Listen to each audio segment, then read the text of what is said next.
Now when it comes to the Kaaba, the main point that we try to communicate is the following.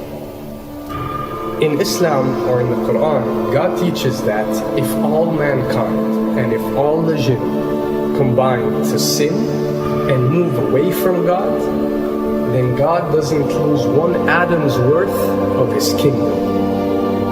And if mankind and jinn combined to dedicate every second of their life to prayer and to worship of the one God, then God's kingdom doesn't gain one atom's worth as well. What does this philosophy teach you? It teaches you that God is not in need of you, or your practices, or your worships, or your prayers. You are in need of these practices and these worships. You are in need of God and not the other way around. If you can understand that philosophy, then you can appreciate prayers and what they are meant to do, which is basically enlighten you. So when dealing, for example, with the Kaaba, Muslims are required to go and perform Hajj one time in their life, and it's one of the 5 pillars of Islam. Growing up, most Muslims accept this, and most of them do it without questioning, and this is the essence of belief, and this is great. But at the same time, this doesn't mean that if you question or research, you're going to come back with negative or bad answers. The opposite is actually true. So when we started researching into the esoteric agendas and we started researching the elite, we found out how much certain type of practices and rituals can affect your lives. So when we went and placed this on Islam, we developed an even deeper respect for this religion and a far deeper respect for God and the creator of us. So when you go to the Kaaba and you circle around it 7 times, the essence of this worship is not that you are worshipping a stone, or that you are worshipping a house, or that you are worshipping a Kaaba. The Kaaba is merely the focal point or the centerpiece that all Muslims have to unite and focus their energy and prayers towards in a practice that is actually worshipping God.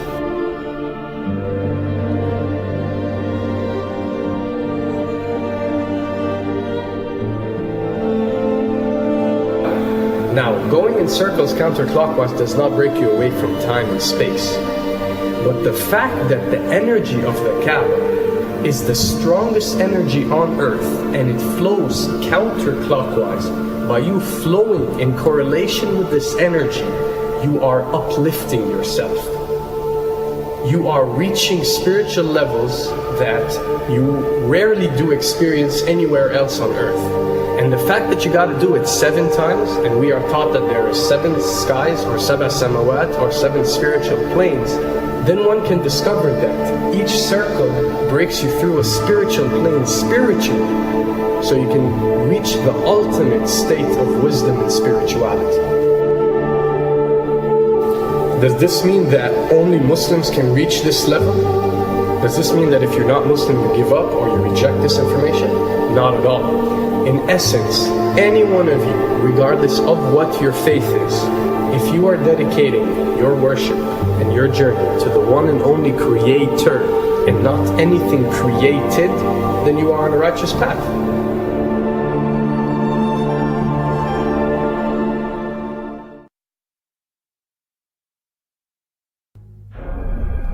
To begin with, the significance of 911. What you have to understand, and what we are trying to explain, is that when dealing with extra dimensions, or when dealing with beings from extra dimensions like jinn, for example, or when dealing with the Illuminati, or the elite, or people that follow a certain type of esoteric agendas, although me and you communicate through words and letters, they have chosen a different type of language. And this is a cross-boundary type of language. This is a language that goes across the boundaries, understood by all. And this is the language of numbers and shapes. And this is why whenever you do research about these groups, you'll find out that they practice something called sacred numerology and sacred geometry. What does this mean? It means that each number is given a meaning. Each shape is given a meaning. A meaning is communicated whenever a shape is presented or a number is presented by these specific groups. I'm not talking about random people or random groups. We're talking about specific groups that follow this type of agenda. When numbers are used, it signifies a certain type of meaning. When shapes are used, the same is followed. So, in their definition, in a numerological sense, 10 is the Alpha and the Omega, or the God. 11 is a step above God. 101 is a step above God. 911 or 911 is the skipping of God. It is the ultimate challenge. It is going from number 9, which has a specific meaning, to number 11 without going through 10. It's skipping God. So it's no coincidence that this event that we call 911 today took place on 911. It is the ultimate challenge. So now that we understood what 911 means, what other practice do we do that deals with 911? Calling a number whenever you are in an emergency. Now, creating an institution that helps people whenever they are in need of help and whenever they are experiencing an emergency is fine. There's nothing against it. There's no religion, there's no logical person on earth that will tell you this is wrong. But when you understand how sinister that these elites are and the way they work on a level that's way beyond what you think.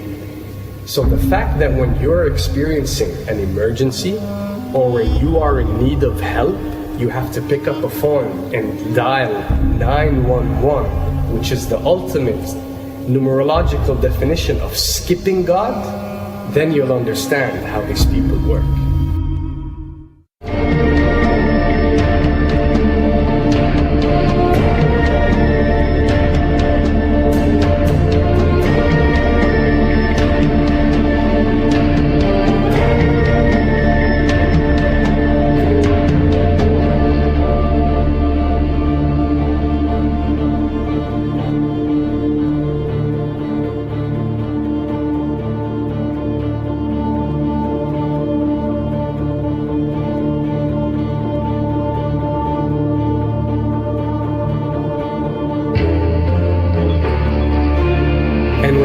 Rituals would recognize that everything adds up. For something to be a ritual, everything has to be in place, everything has to be perfect. And my advice is, if you want to recognize that something is satanic, it has to add up in all sense. The numbers have to add up, the shapes have to add up, the event has to add up, it has to have one general meaning. The pieces of the puzzle fit perfectly. That's when we recognize when something is ritualistic or satanic.